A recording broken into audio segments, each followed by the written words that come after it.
Salut tout le monde, bienvenue dans ce huitième vidéo sur le jeu Pax Émancipation publié par Sierra Madre Games en 2018. Dans ce vidéo, on va voir les deux dernières ops qu'on n'a pas vues encore, Lawsuit et Plébiscite.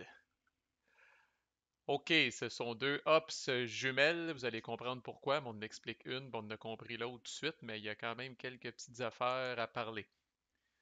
Fait que là, ce qui est important de comprendre, je l'ai dit il y a un certain temps, c'est que par défaut, les deux cartes qui sont dans le splay, on a le Bill of Rights d'un côté et le General Will d'un côté. Mais ça, comme on dit en bon québécois, ça fait pas des enfants forts parce que vous n'avez aucune paire. Ici, il y a comme, bon, par défaut, on voit la chandelle, puis ici, on voit le cadenas, là, mais je répète que là, les paires vont se former. On a déjà vu l'action de légiférer, de législater, mais pour être capable de faire ça, il faut que l'idée soit viable. Mais comment diable l'idée peut-elle être viable si on commence juste avec une carte de chaque bord du split? Ben, c'est là que lawsuit et plébiscite font leur apparition. Alors lawsuit, c'est le hop avec l'espèce de marteau, et plébiscite, c'est celui avec le paquet de mains qui sont comme ça. On remarque la présence de ces icônes-là ici, le marteau ici, et les mains ici. Donc, essentiellement, lawsuit et plébiscite vont vous permettre de prendre une idée qui se trouve dans le market et sans qu'elle soit viable nécessairement, de venir la placer dans le Bill of Rights et le General Will. Et tôt ou tard, quelqu'un va devoir faire ça pour être capable de commencer à créer des paires d'icônes qui, là, vont vous permettre de légiférer. Et puis quand on va voir les révolutions, vous allez voir que c'est très utile aussi, là. Mais il va falloir faire ça un jour ou l'autre. Évidemment, c'est pas une corvée nécessairement. Il y a des avantages pour des joueurs qui font ça, là. Fait que bon, allons-y. Fait que pour être capable d'utiliser cette hop-là, c'est même affaire que n'importe quoi. Vous devez avoir un agent sur la carte, puis vous devez décider à un moment donné, bon, ben, je décide de faire l'action de lawsuit ou je décide de faire l'action de plébiscite. Alors, supposons que je suis le joueur rouge, puis que j'ai une carte effectivement qui est ici. Je pourrais décider quand arrivent mes hops, là, ici j'ai le choix entre literacy ou j'ai le choix entre lawsuit. Puis là, je pourrais décider, bon, ben moi je décide de faire lawsuit. Qu'est-ce que ça fait? Je peux prendre dans la même colonne du market n'importe quelle idée qui est en bas de la carte sur laquelle j'utilise les hops. Fait que c'est particulier ça à lawsuit puis à plébiscite, là. Fait que dans ce cas-là, je suis ici. Fait que je pourrais faire un lawsuit de cette idée-là ou de cette idée-là. Je ne pourrais pas faire le lawsuit de cette carte-là elle-même, ni de cartes qui sont situées plus haut. OK? Puis là, ce que je vais vous expliquer, là, je vais vous expliquer lawsuit d'un bout à l'autre. Puis après ça, là, vous allez voir que plébiscite, c'est la même affaire. La seule différence essentiellement entre les deux, c'est que dans le cas de lawsuit, on met la carte dans cette colonne-là, puis dans le cas de plébiscite, on met la carte dans cette colonne-là. Fait que quand je décide de faire ça, je choisis une carte qui se trouve en bas de l'idée sur laquelle je suis et je dois payer comme coût. C'est bien écrit dans le player aid, là. Je dois payer comme coût, encore un peu le même principe, là, le nombre d'agents au carré qui se trouvent sur la carte que je décide de lawsuiter. Fait que si par exemple ici j'avais un agent rouge puis un agent vert, ben, même si l'agent rouge est de mon bord, là, encore là, c'est le même principe que pour syndicater, là. Ça n'a pas d'importance, là. Ici, ça me coûterait 4 pour faire ça. Mais s'il n'y a pas d'agent sur la carte, c'est gratuit. Alors, ça coûte 0 gold pour faire ça. Alors là, je prends la carte, tout énervé que je suis. Fait que là, mettons, j'ai payé mon 4 piastres dans ce cas-là. Je prends la carte et là, je décide de quel côté je la mets. Alors, c'est mon privilège comme personne qui a fait la HOPS. Alors, si je veux créer une paire, par exemple, avec la chandelle ou avec le cadenas, là, je peux décider de quel côté je vais venir mettre cette carte-là. Si je suis le tout premier joueur à venir crisser une idée d'un côté ou de l'autre, que ce soit dans le Bill of Rights ou le General Will, je deviens ce que le jeu appelle, c'est très thématique, le Founding Father, le père fondateur de cette patente-là. Et ce que ça me donne comme petit avantage de plus, c'est que je peux décider, puis là c'est moi qui vais prendre cette décision-là, puis ça va rester comme ça pour le reste de la game. Cette fameuse carte-là ici, par défaut, est-ce que je veux qu'elle soit du côté de la comète ou est-ce que je veux qu'elle soit du côté de la chandelle? Alors même si elle commence comme ça, concrètement, Le premier joueur dans ce cas-là qui va venir faire un lawsuit va décider de quel bord la carte va se trouver. Alors, si moi, pour une raison X, là, j'aimerais avoir une paire comète puis cadenas pour commencer, ben, je vais prendre cette carte-là, je vais la tourner. Je vais prendre cette carte-là, je vais la mettre de même, puis je vais venir mettre ça comme ça. Et là, ça y est, le Bill of Rights est coulé dans le ciment, puis jamais il ne va changer. Il n'y a qu'un et un seul père fondateur. Même affaire pour le General Will, fait que via un plébiscite, la première personne qui vient mettre une carte ici décide si on va starter ça avec la plume ou avec le cadenas. Alors ne soyez pas endormis parce que les cartes sont placées évidemment là, à l'endroit pour débuter la game. Là. La première personne qui met la carte là peut décider de tourner ça d'un bord ou de l'autre. Bon, première chose qui est importante, je ne fais pas, contrairement à la croyance populaire, ce n'est pas une législation, alors je ne fais pas les impacts qui sont ici. Je me crisse des impacts qui sont ici sur la carte que je lasso, ça on s'en fout complètement. Après avoir mis ça, puis je ne l'ai pas mentionné, j'ai mis une petite note dans mon vidéo là, de législation, là, mais à chaque fois que vous ajoutez une carte et que vous créez une nouvelle paire d'icônes qui n'existait pas avant. Fait que là, par exemple, je viens de créer une paire comète et cadenas qui n'existait pas avant. Je regarde dans le marché, y a-t-il des révolutions qui sont sur le côté là, comète et cadenas? Alors, si oui, c'est donc des révolutions qui n'étaient pas viables avant parce que la paire comète-cadenas n'existait pas. Et là, elle existe, la paire comète-cadenas, c'est moi qui viens de la créer. Alors, pour me récompenser, si c'est le cas, je peux prendre un agent de mon pool et je peux venir l'ajouter à cette révolution-là. Fait que ici, voici toutes les révolutions. Bon, il y a 10 cartes de révolution, mais dans Vassal, vous avez un player aid quand même très pratique qui vous montre voici la carte de révolution des 13 colonies du côté blanc et du côté rouge. Voici celle de l'Europe du côté blanc et du côté rouge. Voici celle des Ottomans du côté blanc et du côté rouge. Fait qu'il doit bien y en avoir une qui est comète cadenas quelque part là-dedans. Comète et cadenas, comète et cadenas. Fait que celle-là. Fait que si par exemple, je vais discarter de carte, là, si par exemple, là, il y avait déjà la révolution du Zululand était en cours, donc je dois venir chercher la carte de Zululand ici. Fait que si la carte de Zululand était en cours ici avec une paire comète et cadenas qui n'était pas viable, je viens de créer une paire qui est viable. Alors là, je suis l'agent rouge. Des problèmes de schizophrénie, il faut que je me rappelle ma personnalité. Je vais venir mettre un agent ici gratuitement, encore là, le plus à gauche possible sur la carte de la Révolution. Alors là, c'est boboche, mais imaginez qu'il y avait déjà eu deux agents sur la carte de Révolution. Je rappelle que la fameuse action de joiner une révolution, vous devez payer le nombre de révolutionnaires au carré. À partir du moment qu'il y a deux agents, ça coûte 4 piastres, ça commence à être fatigant un peu. Alors, n'importe quand qu'on peut prendre un agent gratuitement et venir le crisser sur la carte de la Révolution, c'est quand même assez nice. Et ça, même si je légifère, là, je l'ai écrit là, dans les commentaires de la description du dernier vidéo, là, parce que je ne l'avais pas mentionné. Dès que je crée une nouvelle paire d'icônes viables ici, je regarde s'il n'y a pas des révolutions que je viens de rendre viables. Si oui, je mets un de mes agents gratuitement dessus. Et la dernière affaire que vous pouvez faire quand vous faites un lawsuit, c'est ce qu'on appelle une pétition bonus. Et là, tout va dépendre de la couleur rouge ou noir de l'icône que vous venez d'ajouter dans le split.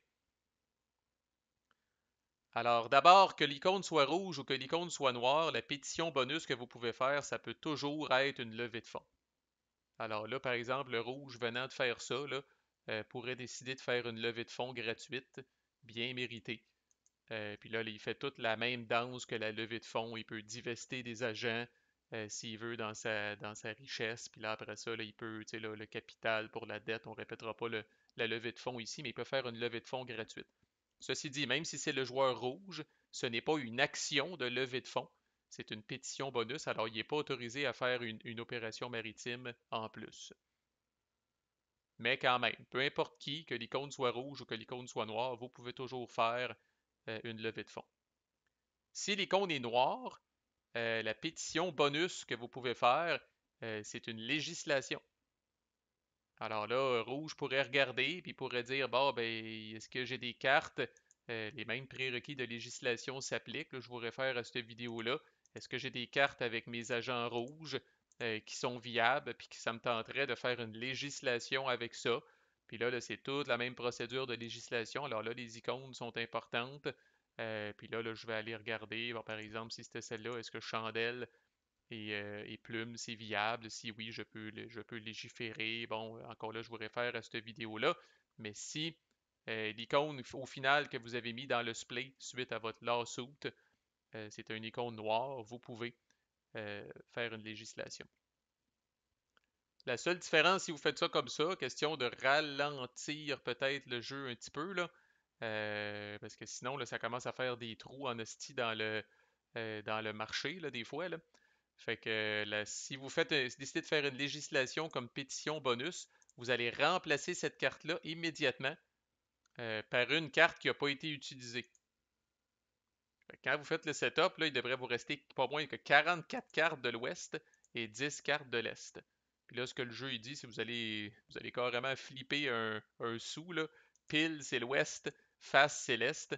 Puis là, après ça, vous allez prendre la première carte, mettons, de ces cartes inutilisées-là, puis vous allez venir remplacer la carte que vous venez de légiférer avec ça, là. Plutôt que la carte soit remplacée par des cartes de vos précieux decks ici, qui, je le rappelle, agissent un peu comme un timer ou comme une clock pour vous mettre de la pression, là. Fait que plutôt que de faire ça, vous allez la remplacer avec une carte qui est inutilisée, fait que ça ne va pas accélérer le jeu, on va le dire comme ça. Si l'icône est rouge, comme c'est le cas ici, eh bien là, ça dépend de ça dépend, vous êtes qui. Alors, le joueur rouge, je dois avouer que c'est assez nasty. Le joueur rouge dans le fond, qui lawsuit ou qui plébiscite une icône rouge, peut décider de nationaliser l'agent de quelqu'un d'autre. Alors, si la carte, comme c'est le cas ici, si la carte qui vient de faire un lawsuit dessus contient un agent d'une autre couleur, il peut décider de prendre cet agent-là, là, c'est assez fucké, là, et de l'amener dans sa richesse à lui. What the fuck? Alors, il vient comme de nationaliser, de saisir l'agent vert puis de dire tu t'en viens travailler pour moi. Fait que qu'est-ce que ça peut bien crisser cette affaire-là? Bon, évidemment, pour des raisons évidentes, le rouge ne peut jamais installer cet agent-là. Là, ça ferait pas de sens, là. Autrement dit, il peut pas le crisser sur la map comme admin ou comme il peut pas syndiquer avec non plus. Là. Il doit le garder vraiment sur son board de finances. Et la deuxième restriction, c'est que dès que cet agent-là tombe en dette, il retourne chez le vert dans sa richesse. Mais n'empêche, tout le temps qu'il est là, euh, oups, tout le temps qu'il est là, le rouge pourrait décider à un moment donné plus tard de faire un fundraise. Puis là, ben, l'agent monte ici. Puis là, le rouge peut s'en servir pour payer. Puis il peut refaire un fundraise après. Puis il peut le remonter là. Puis le garder en otage essentiellement aussi longtemps qu'il veut. Puis à un moment donné, s'il est un peu tight au niveau de son fric ou quelque chose de même, ben là, il peut décider de dépenser le vert peut-être, puis de l'amener ici, puis de le ramener là. Alors ça, le joueur rouge, et seulement le joueur rouge, peut faire ça avec des agents verts ou blancs qui se trouvent sur la carte qui vient d'être lawsuitée ou qui vient d'être plébiscitée. Fait que là, vous allez dire, c'est chien en esti, mais là, le joueur bleu, le joueur vert ou blanc peuvent eux autres faire le contraire, c'est-à-dire privatiser. Fait que le joueur vert ou blanc, s'il fait un lawsuit ou un plébiscite d'une carte avec une icône rouge, et qu'ils ont un agent là, qui est comme entre guillemets pris en otage par le joueur rouge, comme pétition bonus, ils peuvent dire bon ben ça va faire, là, je récupère mon agent. Parce qu'il ne faut pas oublier, comme joueur rouge, j'allais peut-être dire ouais, c'est pas pire, tu sais, je l'amène ici, mais bon, il peut jamais aller en dette, ta. Mais oubliez pas, vous avez aussi volé un agent à quelqu'un d'autre. Tu sais, là, le vert est short d'un agent, ça fait chier en crise, là. Le vert est short d'un agent ou le blanc est short d'un agent, dépendamment à qui vous l'avez piqué. Fait que non seulement vous vous aidez un petit peu, mais vous nuisez aussi quand même pas pire euh, à un autre joueur. Bon, si jamais il y avait un vert et un blanc, ben là, puis le rouge décide de faire ça, ben il doit choisir. Il peut faire ça avec un et un seul agent qui était un syndication finalement sur la carte qui vient d'être lawsuité ou plébiscité. Et en terminant, le joueur blanc, comme je dis, il y a plusieurs petites asymétries. Là, je pense que c'est la dernière que je vais dire, là. Mais le joueur blanc, spécifiquement le joueur blanc, lorsqu'il fait un lawsuit ou un plébiscite, a accès à faire les trois types de pétitions bonus, peu importe la couleur de l'icône qui crée ici. Donc, le joueur blanc, tout le monde peut toujours faire fundraise, levée de fonds. Ça, c'est tout le monde qui peut faire ça. Le joueur rouge et le joueur vert, si c'est une icône noire, ils peuvent faire évidemment fundraise, parce que ça, on peut toujours le faire, ou légiférer. Si c'est une icône rouge, ils peuvent faire fundraise ou nationaliser dans le cas du joueur rouge ou privatiser dans le cas du joueur vert. Par contre, le joueur blanc, lui, peu importe, il peut toujours faire levée de fonds, légiférer ou, dans son cas, privatiser. Fait que ça vous est rappelé, fait qu'on voit ici, là, c'est bien rappelé, le bonus pétition ici, là, dans le cas d'une icône rouge, le rouge peut nationaliser, c'est-à-dire prendre en otage l'agent de quelqu'un d'autre. Il peut légiférer si c'est noir, puis que ce soit noir ou rouge, il peut faire une levée de fonds. Le vert, c'est la même affaire, sauf que dans le cas du rouge, dans le cas de l'icône rouge, il peut seulement privatiser, c'est-à-dire aller récupérer un de ses agents qui a été pris en otage par le rouge. Puis vous allez voir le player aid ici qui est différent très subtilement là, pour le blanc, là. Mais on voit que lui, là, les trois actions, vous avez l'espèce d'icône moitié-moitié euh, noir-rouge. Ça veut dire que peu importe la couleur, le blanc peut faire une de ces trois affaires-là. Privatiser, légiférer ou faire sa levée de fonds. Fait que c'est ça. Puis encore là, tout ce que j'ai dit là, pour lawsuit, ben plébiscite, c'est la même style d'affaires. C'est tout ce qui change, c'est que vous allez mettre la carte dans la colonne de droite plutôt que dans la colonne de gauche. Mais c'est le même principe. Vous devez avoir un agent sur la carte, vous devez faire les ups, vous devez prendre une carte qui est plus basse. S'il y a du monde sur cette carte-là, vous devez payer au carré. Puis après ça, vous la mettez dans la colonne de droite, vous choisissez le côté que vous voulez. Si vous êtes le père fondateur, vous mettez ça du bord que vous voulez, puis ainsi de suite. Alors, ça complète les ups, mesdames et messieurs. My God, que nous reste-t-il? Ben, prochaine vidéo, je ne sais pas si je vais pouvoir fitter tout ça dans une seule vidéo, peut-être. Je vais voir si je le split, là. Mais c'est ce qui arrive à la fin de tour. Fait qu'une fois que vous avez fait vos deux actions, une fois que vous avez fait vos ups, il y a ce qu'on appelle la phase de l'éléphant qui arrive avec là, c'est un peu là, comme dans tout bon jeu coop, là, c'est un peu comme j'ai déjà dit, là, le jeu qui fight back. Là, c'est le jeu qui va se revenger. Là. C'est les esclavagistes là, contrôlés par le jeu là, qui vont un petit peu vous mettre des bâtons dans les roues pour rendre ça un petit peu plus compliqué. Là. Fait que ça se passe à la fin de votre tour. C'est ce qu'on va voir dans le prochain vidéo. Lâchez pas. À plus.